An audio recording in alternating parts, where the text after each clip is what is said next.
Now we come to one of my favorite parts, and that is to show you a real example of an award-winning analysis, which is so good. And is not so long either. So you can see that you can write a really good essay without having to write 2,000 words or anything. So this little film is called How to Analyze, Support a Thesis Statement and Discuss a Quote. I think the most challenging for you might be actually to discuss a quote. So if you think about the quote that you have chosen to support your thesis, ask yourself, does my chosen quote really support my thesis, or do I just like it? It could be like that. Take time to reflect on the quotes that you have chosen, because they are supposed to convince me and other teachers, or the one who reads it, of your personal interpretation. They should be supporting your idea, the idea that you have already introduced and explained beforehand, and then after the quote you can elaborate and expand the idea instead of just commenting quickly. Some of you do that. You have such good quotes, but you could please take time to expand it a little bit. There are two really good literary analyses found at roanestate.edu. What you find here, the link. So take time, but you can also find it here, because I have copied it here and I will discuss it a little bit, because I think you can learn so much from it. We will take the one written by Denise Cadet. It's called The Practices of Dr. Rank, and it analyzes one aspect of Ibsen's The Dollhouse. Et Dukkehjem, the Norwegian writer. So this is nothing you can use, but you can at least see what she's done. If you look at her introduction, it's short and concise, and it conveys all the necessary information needed. The author, the title, the plot, and a thesis statement.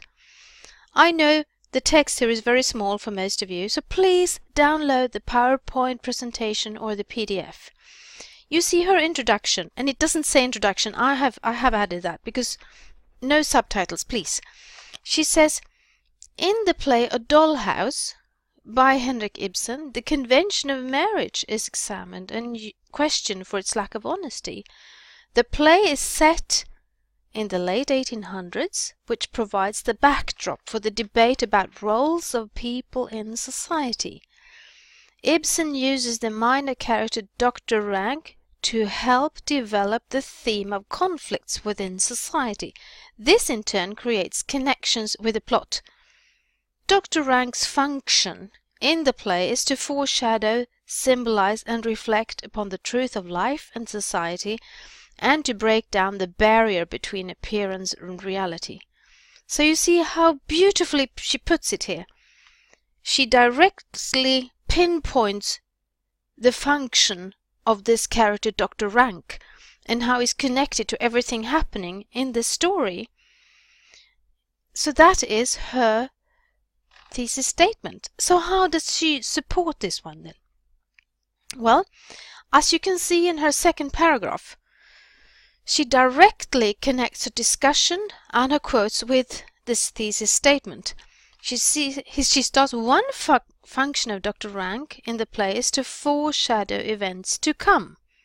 And then she discusses that, if you read it.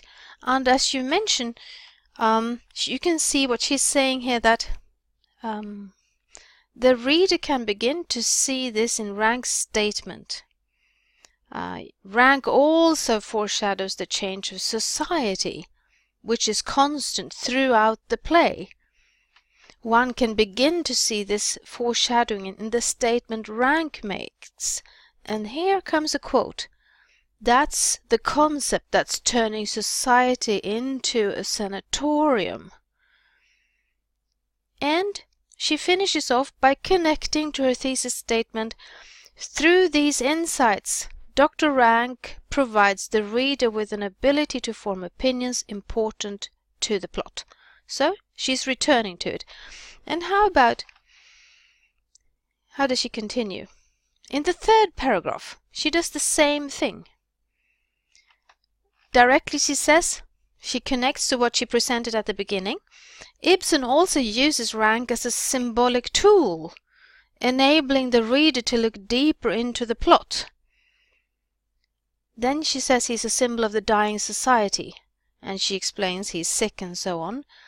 And do you see what she does here? She doesn't say, I think. She says, it is also believed that Rank's illness is a product, so forth. She says, one can see the symbolic connection between Rank's death and the death of Nora and Torvald's marriage.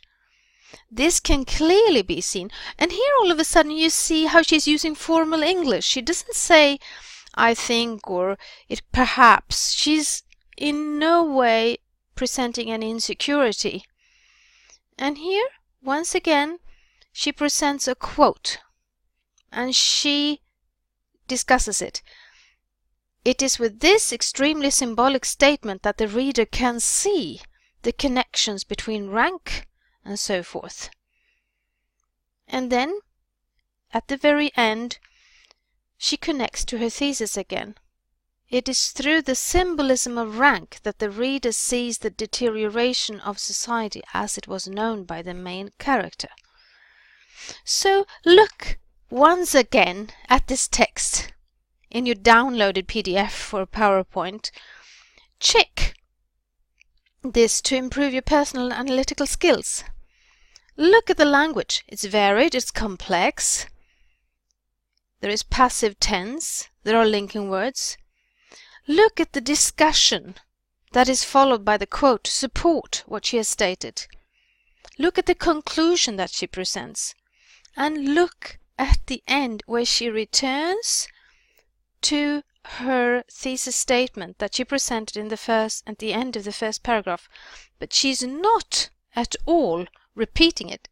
She's just referring to what she has said there. And now you will have to wait a second and start the third film, this next film, to see for the third evidence where she supports her thesis statement.